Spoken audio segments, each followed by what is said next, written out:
सती से पार्वती तक पुनर्जन्म की भूमिका। पहले जन्म में माता पार्वती दक्ष प्रजापति की पुत्री सती थीं। जब उनके पिता ने शिव का अपमान किया और यज्ञ में उन्हें आमंत्रित नहीं किया तो सती ने योगाग्नि में अपने प्राण त्याग दिए। इस घटना से शिव विरक्त हो गए और हिमालय की गुफाओं में गहन समाधि में लीन हो गए। समय बीता। सती ने हिमालय राज के घर पुनर्जन्म लिया और वे पार्वती कहलाईं।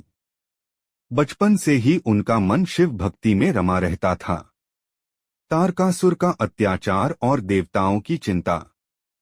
इसी बीच एक असुर तारकासुर ने कठोर तप कर वरदान प्राप्त किया कि उसका वध केवल शिव पुत्र ही कर सकेगा, परंतु शिव तो समाधि में लीन थे और विवाह से दूर।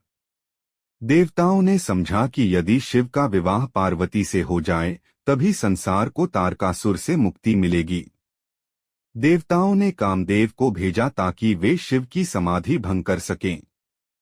जब कामदेव ने पुष्पबाण चलाया तो शिव ने क्रोधित होकर अपनी तीसरी आंख खोल दी और कामदेव भस्म हो गए। फिर भी पार्वती का अटूट तप और समर्पण शिव के हृदय को स्पर्श कर गया। पार्वती की कठोर तपस्या। माता पार्वती ने वर्षों तक कठिन तप किया।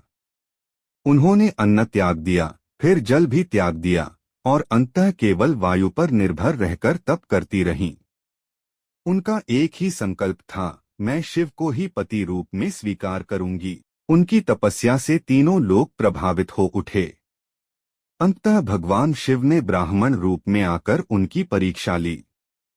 उन्होंने स्वयं शिव के गुणों की निंदा की, पर पार्वती अडिग रहीं। उन्होंने कहा, मेरे लिए शिव ही सर्वोच्च हैं। पार्वती की निष्ठा देखकर शिव प्रकट हुए और उन्हें पत्नी रूप में स्वीकार किया। अद्भुत बारात और दिव्य विवाह। जब विवाह का समय आया तो शिव की बारात अद्भुत थी। भूत प्रेत गण योगी नाग सभी उनके साथ थे। शिव स्वयं भस्म लिपटे, जटाधारी, गले में सर्प धारण किए हुए थे। माता पार्वती की माता मैना यह रूप देखकर विचलित हो गईं।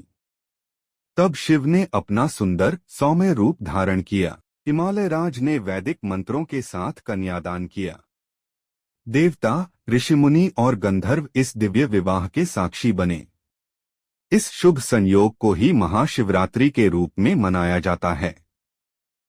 आध्यात्मिक महत्व। शिव और पार्वती का विवाह केवल एक पारिवारिक घटना नहीं, बल्कि शक्ति और शिव के मिलन का प्रतीक है। शिव हैं चेतना।